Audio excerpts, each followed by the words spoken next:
Hello, it's me again, Chelsea Rose, aka Lucid Rose, and today I'm doing a little art vlog about a project I just started. I don't know if you're familiar with people painting into Goodwill paintings, you know, think Salvation Army, Goodwill. You go in, by the frames area, there's like just generally weird, semi-awful, soulless landscape paintings or still life paintings that ended up at Goodwill because people didn't want to hang them in their house. Well, there's a phenomenon that's been happening for quite some time where artists find these Goodwill paintings and then paint something kind of ironic or bizarre or kind of contrasting into it that gives it a bit of soul and life and purpose. There has been some recent artists of note or contemporary artists who've done this. You know, there's Banksy. He's an internationally recognized street artist. He painted a Nazi on a bench enjoying the landscape. Wayne White is probably best known for finding weird Goodwill or vintage paintings that generally suck or are boring, and he just writes really strange, ironic, super stylized typography. They say the strangest things over like a still life of fruit. And it's brilliant. My friend Darcy recently saw that locally there was somebody who was inviting artists to a workshop. Everybody would bring their own strange Goodwill find, and everybody would paint monsters on theirs, and then they'd do a show. But unfortunately, we didn't make it. We had other things happening, so me and my friend Darcy, also known as Silly Weird Things, we've decided to just do it ourselves. So this behind me right here, this is my find. It's this strange still life, I think, of I don't know if it's a birdhouse or it's just a house, and then it has looks like house plants behind it. So when I saw this, I thought, you know, I could do something kind of weird like that part in Alice in Wonderland where she's in the house and she takes the cake and eats it, and it makes her grow strangely, and her body ends up too big for the house to contain, so her head ends up poking out and she's all freaked out and bewildered by her strange body growth. I just did start doing some sketching on this. I don't know if you can tell. Let me get closer.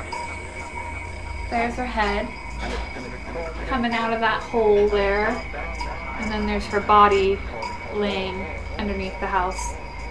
So that's gonna be my monster. I sketched that with my favorite pens.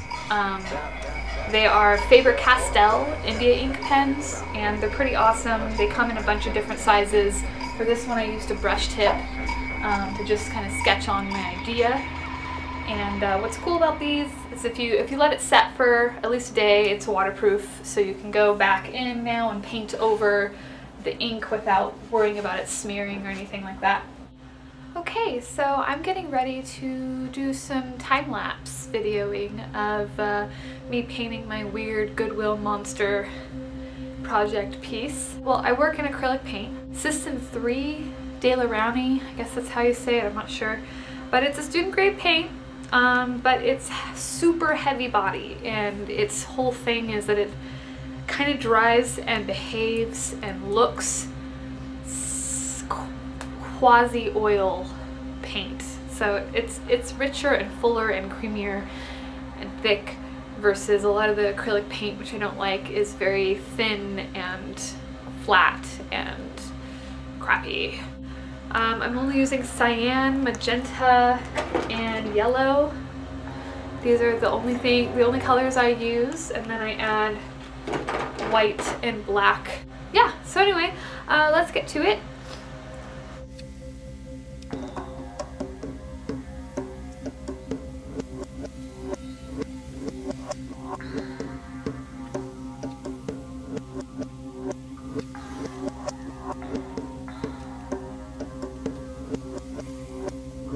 Okay, so there's a base coat of very light pastel-y blue that I've used for my Creature Lady's flesh tone, and I'm going to use that to build up onto.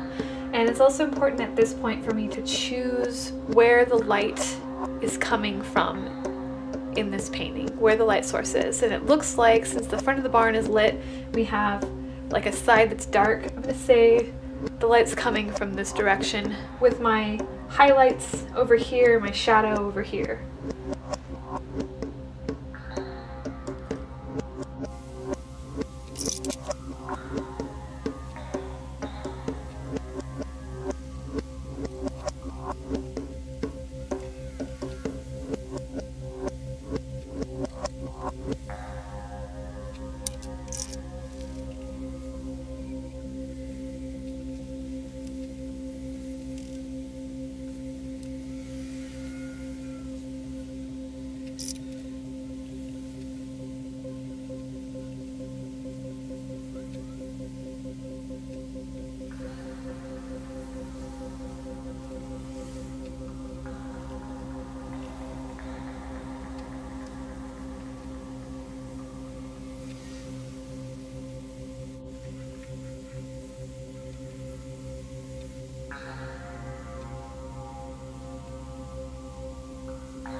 So there you have it. That's my first go through with color. My first color layer is complete. I'll probably do that 1 or 2 more times, build up more layers. I am thinking about changing the way that I have the body. I might make her do a different pose. I was even maybe thinking of changing her arms to wings. Since it's a birdhouse, I thought maybe it might be interesting. So I'm not sure. I'm gonna have to think about it, and I'll keep you posted on the process.